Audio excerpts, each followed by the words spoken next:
तो चलिए स्टार्ट करते हैं। आज हम विद्युत धारा के इलेक्ट्रिक करंट का एक नया टॉपिक ईएमएफ के बारे में, जो कि बहुत ही इंटरेस्टिंग टॉपिक है जिसको आप लोग बहुत ध्यान से सुनिएगा, क्योंकि थोड़ा टफ है, लेकिन इस तरह से मैं बताऊंगा कि ये बहुत ही इजी लगने लगेगा। तो चलिए स्टार्ट करते हैं हम लोग इलेक्ट्रोमोटिव फोर्स के बारे में, विद्युत वाहक बल के बारे में।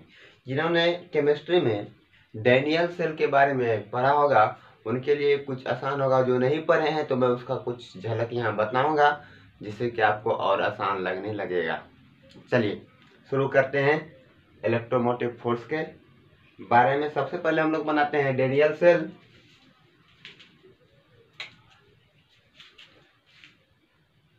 डैनियल सेल में दो इलेक्ट्रोड होते हैं, एक जिंक का एक कॉपर का। और डैनियल सेल से के दोनों इलेक्ट्रोडों से जब बाहर किसी वायर को जोड़ा जाता है तो इस वायर से होकर इलेक्ट्रॉन का प्रवाह होने लगता है, इलेक्ट्रॉन बहने लगता है। जब इस इलेक्ट्रॉन के चलने वाले रास्ते में हम लोग किसी प्रतिरोध को जोड़ते हैं, मान लेते हैं कि यहाँ एक बल्ब को जोड़ दिया जाता है, तो बल्ब क्या होता है, प्रकाशित हो जाता है, बल्ब जलने लगता है कुछ इस प्रकार से। और इस इलेक्ट्रोड, इसको हम लोग एनोड बोलेंगे, इसको कैथोड बोलेंगे। जब बैटरी के अंदर इलेक्ट्रोड जो रहते हैं, इलेक्ट्रोड के बीच में अंदर में एक लवण सेतु रहता है, जिससे होकर क्या होता है, आयनों का प्रवाह होता है। इसके अंदर भी इलेक्ट्रॉन चलते हैं, इसके अंदर भी आवेश चलते हैं।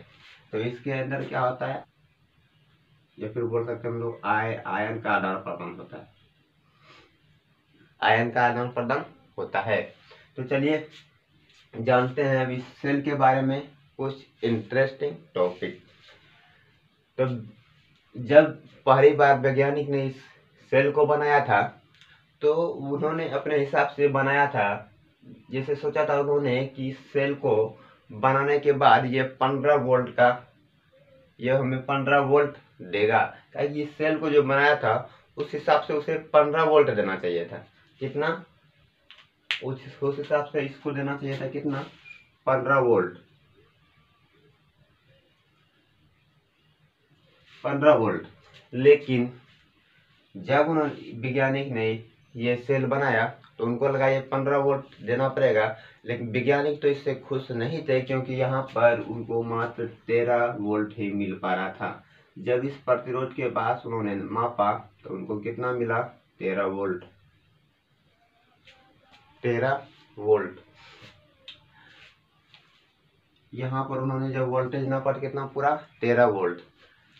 ये क्या है, प्रतिरोध है। और जब हम लोग जानते हैं कि V बराबर होता है IR। तो जैसे ही प्रतिरोध के पास धारा पहुंचेगी वो विभवांतर उत्पन्न करेगा, और जब ये धारा ऐसे गुजरने लगी तो यहाँ पर मापने पर कितना मिलता है, 13 वोल्ट। तो उसने अपने हिसाब से बनाया था 15 वोल्ट, लेकिन लोगों को ये बिजली भी मिलना बहुत मुश्किल था उस समय। तो उन्होंने बोला वाह भाई साहब गजब कर दी। लेकिन उन्हें तो ये पता नहीं था कि वो उन्होंने ये 15 वोल्ट का बनाया था।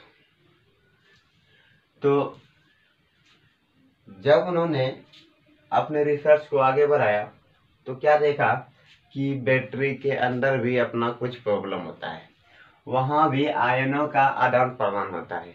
वहां भी आयन, बैटरी के अंदर लवण सेतु से आयन का गुजरना होता है, इलेक्ट्रॉन का गुजरना होता है। और इलेक्ट्रॉन के गुजरने के रास्ते में कुछ रुकावटें आती है। यहाँ पर भी जब इलेक्ट्रॉन गुजरता है तो यहाँ पर भी रुकावट आ रहा है, वो क्या है, R, प्रतिरोध। और यहाँ पर भी जब इलेक्ट्रॉन गुजर रहा है तो इस इलेक्ट्रॉन जब इसके अंदर से गुजरता है तो इसके अंदर भी कुछ रुकावट आती है। बहुत कम रुकावट आती है, लेकिन ये रुकावट आती है वो क्या है, छोटी R, जिसको हम लोग आंतरिक प्रतिरोध के नाम से जानते हैं। तो इसको क्या हम लोग जानेंगे, क्या कहेंगे इसको, आंतरिक प्रतिरोध।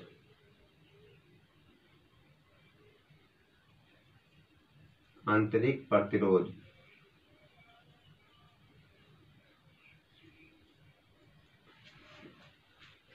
आंतरिक प्रतिरोध के नाम से इसको जानते हैं।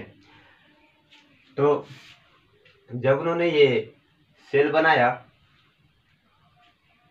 तो उन्हें दो वोल्ट की कमी कहाँ हो रही है ये मालूम नहीं चल रहा था। तो क्या किया, तो उनको लगा कि ये 2 वोल्ट जा कहाँ रहा है। जब अच्छी तरह से रिसर्च करने के बाद पता चला कि ये जो अंदर में ये देखिए विद्युत धारा कैसे प्रवाहित होती है।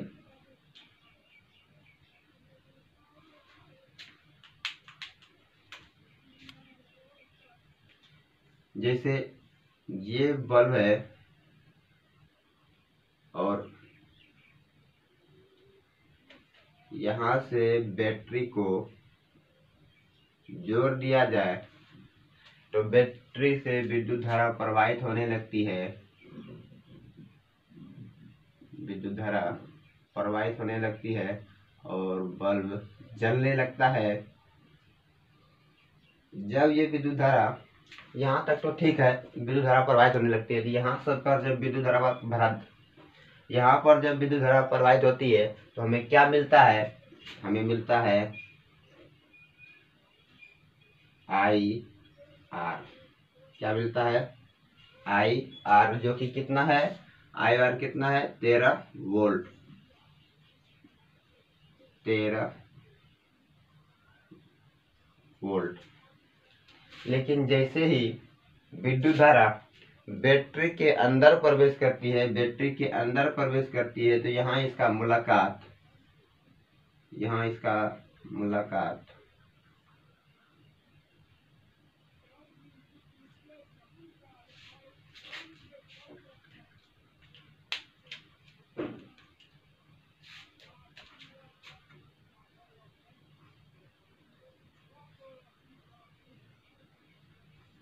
दो इलेक्ट्रोड के बीच लवण सेतु से होता है, जिसमें कि आयनों का प्रवाह होता है और इसके बीच भी एक छोटा प्रतिरोध लगता है। तो यहाँ पर जब इसका मुलाकात इस छोटे प्रतिरोध से होता है, आंतरिक प्रतिरोध से होता है, तो क्या होता है कि यहाँ पर भी 2 वोल्ट का, यहाँ पर क्या होता है, 2 वोल्ट के विभवांतर का ड्रॉप हो जाता है, 2 वोल्ट के विभवांतर का हानि हो जाता है। तो यही हानि जो है क्या है, आई छोटी आर, यही हानि क्या है, ये 2 वोल्ट है। यानी कि बैटरी के अंदर, बैटरी के अपने घर में भी कुछ प्रॉब्लम है, उसके घर में भी अपने कुछ फैमिली हैं, जिसके कारण से कि कुछ सारा ताकत वो बाहर नहीं दे सकता है, सारा एनर्जी बाहर नहीं दे सकता है, मात्र 13 वोल्ट ही बाहर दे पाता है और 2 वोल्ट वो अपने घर में खुद के लिए खर्च कर देता है। खुद के लिए मतलब ये अपने घर में 2 वोल्ट का ड्रॉप कर देता है। तो हम लोग जानते हैं कि बैटरी में दो इलेक्ट्रोड होता है, जिसमें एक एनोड और एक कैथोड होता है, और उसके बीच में क्या है, लवण सेतु है, जिसमें कि आयनों का आवागमन होता है। उस आयनों के आवागमन में कुछ रुकावट होते हैं, जिसको हम लोग आंतरिक प्रतिरोध के नाम से जानते हैं। क्या, आंतरिक प्रतिरोध।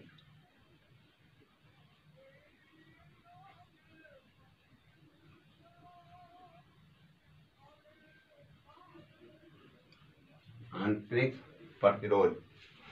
और ये जो है, ये क्या है, इसको हम लोग जानते हैं टर्मिनल वोल्टता के नाम से, जो कि हमको यहाँ पर मिलती है। और यहाँ पर हम लोग को क्या मिलता है, टर्मिनल वोल्टता। और टर्मिनल वोल्टता कितना मिलता है हम लोग को, 13 वोल्ट। और ये जो है आंतरिक प्रतिरोध है। और इस आई आर को हम लोग बोलेंगे वोल्टता की हानि, बैटरी के अंदर वोल्टता की हानि, या फिर बैटरी के अंदर विद्युत धारा की हानि। तो ये 13 वोल्ट ही हमें मिलता है, इसको हम लोग बोलते हैं टर्मिनल वोल्टता। क्या बोलते हैं, टर्मिनल वोल्टता।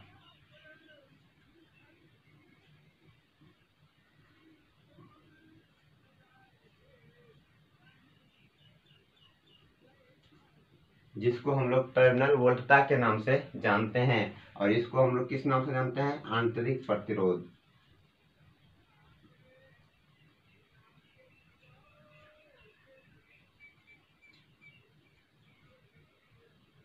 आंतरिक प्रतिरोध। और ये जो है ये क्या है, बैटरी का कुल ताकत है। ये बैटरी का क्या है, कुल ताकत। तो मैं लिख देता हूं यहाँ पर, ये क्या है, बैटरी का कुल ताकत है, कुल ताकत है, जिसको कि अपन किस नाम से जानते हैं, विद्युत वाहक बल के नाम से जानते हैं। जिसको क्या बोलते हैं हम लोग, विद्युत वाहक बल, विद्युत वाहक बल, जिसको अपन किस नाम से जानते हैं, विद्युत वाहक बल के नाम से जानते हैं। और इसी विद्युत वाहक बल को इंग्लिश में इलेक्ट्रोमोटिव फोर्स के नाम से भी जानते हैं। इलेक्ट्रोमोटिव फोर्स भी इसका नाम क्या है, इंग्लिश में है।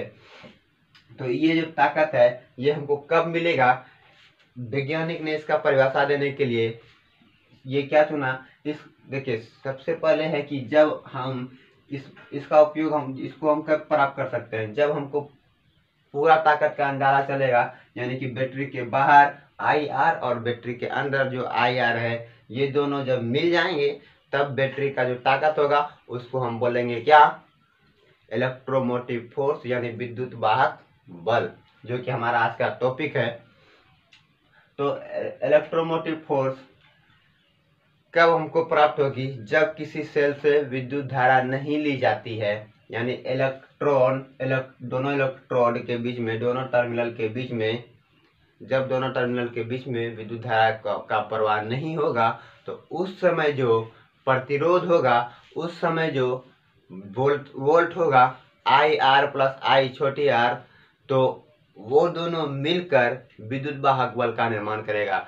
इसका हम लोग परिभाषा कैसे लिख सकते हैं, इसका परिभाषा हम लोग कैसे दे सकते हैं कि जब किसी सेल से विद्युत धारा नहीं ली जाती है, जब किसी सेल से विद्युत धारा का प्रवाह नहीं होता है, तो उसके इलेक्ट्रोडों के बीच के विभवांतर को विद्युत वाहक बल बोलते हैं। क्या बोलते हैं, विद्युत वाहक बल बोलते हैं। जो कि कितना है विद्युत वाहक बल, ये है 13 वोल्ट और ये है 15 वोल्ट।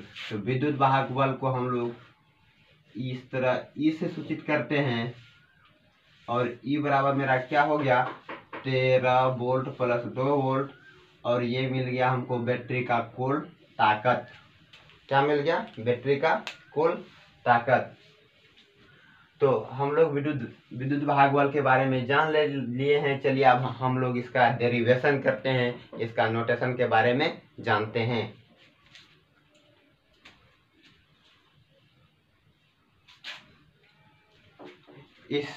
इसमें हम लोग 3 चीज के बारे में जानेंगे, 3 टॉपिक के बारे में जानेंगे। छोटा छोटा है पर इंटरेस्टिंग है। वो क्या है, विद्युत वाहक बल,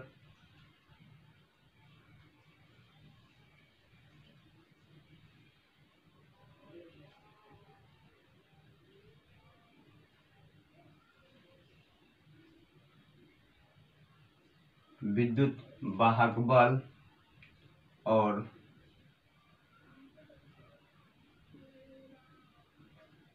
टर्मिनल वोल्टता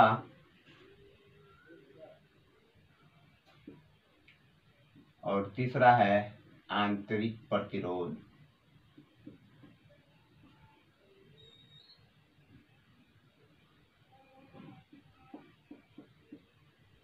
आंतरिक प्रतिरोध। तो हम लोग सबसे पहले इसका नोटेशन देखेंगे, इसका सिंबल देखेंगे कि इसको सूचित किस से किया जाता है। तो विद्युत वाहक बल को ई के द्वारा सूचित किया जाता है, यानी कि विद्युत वाहक बल को किससे सूचित किया जाता है, ये ई को लिख के, ई को बना के थोड़ा सा नीचे से इसको बिगाड़ देते हैं। तो ये क्या हो गया, 12 बनाता हूँ मैं, कैसे सूचित करता है, ई को लिख के नीचे से थोड़ा बिगाड़ दिए, तो ये हो गया विद्युत वाहक बल का सिंबल, ये हो गया विद्युत वाहक बल का नोटेशन। अब टर्मिनल वोल्टता को हम लोग यानी कि भी से सूचित करते हैं, और ये भी क्या है, ये बाहर में जो हमको प्राप्त होता है, ये बाह्य प्रतिरोध से जुड़ा हुआ जो रहता है, इसको हम लोग यहाँ पर जो हमको वोल्टेज प्राप्त होता है उसको हम लोग क्या बोलते हैं, टर्मिनल वोल्टता, जिसको हम लोग भी से सूचित करेंगे। और भी बराबर क्या होगा, I इंटू बड़ी R। और ये है आंतरिक प्रतिरोध, इसको हम लोग स्मॉल r से डिनोट करते हैं, स्मॉल r से इसको दर्शाते हैं। तो मेरा क्या हो गया, सबसे पहले हम एक इसका चित्र बनाते हैं। ये है हमारा बाह्य प्रतिरोध, इसमें लगा है एक स्विच और ये है हमारा बैटरी। और बैटरी के पास जो प्रतिरोध होता है हम लोग का, छोटा प्रतिरोध जो लवन से टू से होके जाता है, उसको अपन कैसे दिखाते हैं देखिए।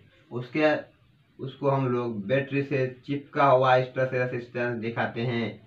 कुछ बुक में इसे इस तरह से घेर दिया जाता है, इस तरह से इसे बंद कर दिया जाता है। तो ये क्या है, यह है आंतरिक प्रतिरोध छोटी आर। तो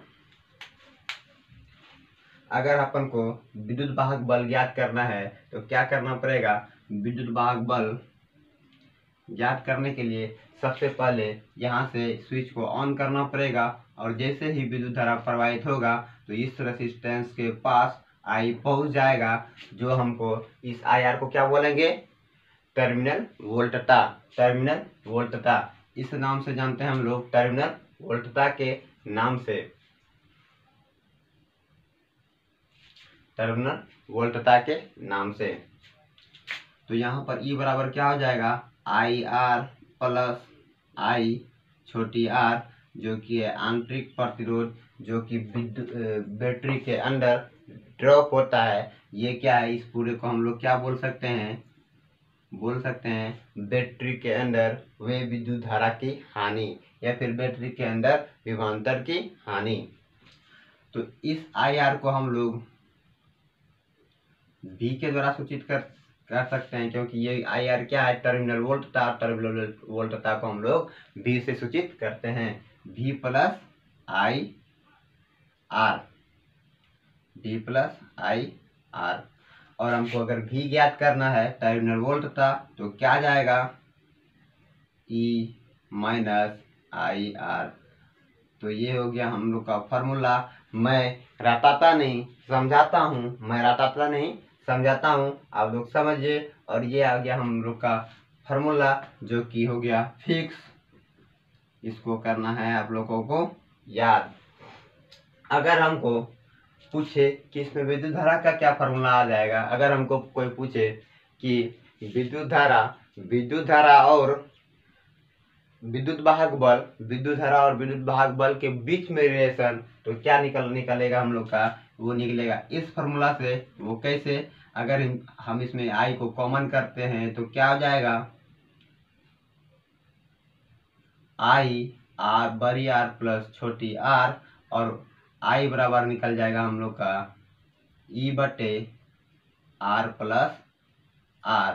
तो ये निकल गया हमारा विद्युत धारा और इलेक्ट्रोमोटिव फोर्स के बीच में रिलेशन। और ये निकल गया मेरा विद्युत वाहक बल और टर्मिनल वोल्टता के बीच में संबंध।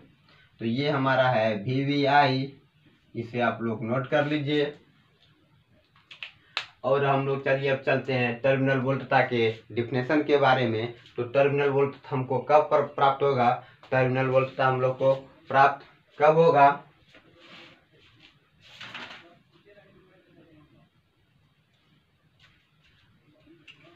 टर्मिनल वोल्ट हम लोग को कब प्राप्त होगा, टर्मिनल विभवांतर यानी टर्मिनल पोटेंशियल हम लोग को प्राप्त कब होगा, जब हम किसी बैटरी से विद्युत धारा को लेंगे तो उसके इलेक्ट्रोडों के बीच के विभवांतर को हम लोग क्या बोलेंगे, टर्मिनल पोटेंशियल, यानी कि टर्मिनल विभवांतर या टर्मिनल वोल्टता।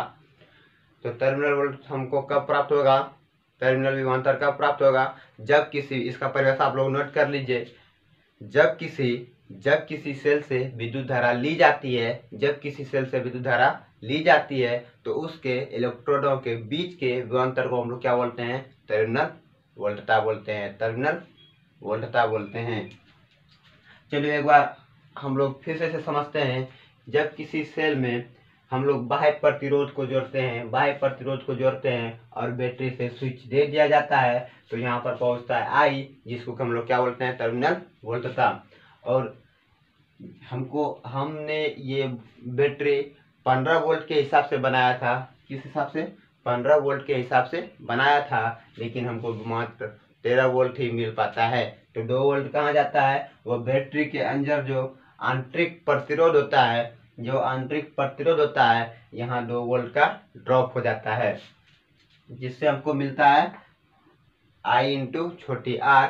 और ये I plus I R plus I छोटी r, ये क्या है? टर्मिनल वोल्ट था और आंतरिक प्रतिरोध के मिलने से बैटरी का कुल ताकत मिलता है, जिससे कि हम लोग इस संपूर्ण ताकत को क्या बोलते हैं? EMF। क्या बोलते हैं? EMF यानी इलेक्ट्रोमोटिव फोर्स। इसको हिंदी में बोलते हैं विद्युत वाहक बल। तो हम लोग को मिल गया विद्युत वाहक बल, यानी E बराबर आई आर प्लस आई छोटी r।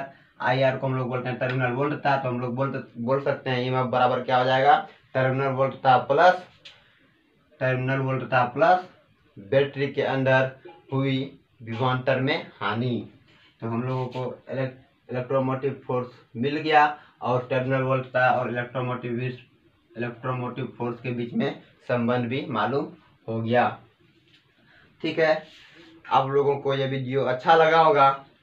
आप लोगों को वीडियो देखने के लिए धन्यवाद। अगर आप लोगों को वीडियो अच्छा लगे तो लाइक करें, सब्सक्राइब करें और अपने दोस्तों के साथ शेयर करें। Thanks for watching. अगर आप लोगों को कोई डाउट है अभी भी, तो आप लोग हमारे व्हाट्सएप नंबर जो नीचे में शो हो रहे हैं उस पर अपना डाउट भेजें, जिसको कि मैं संडे को क्लियर करूंगा।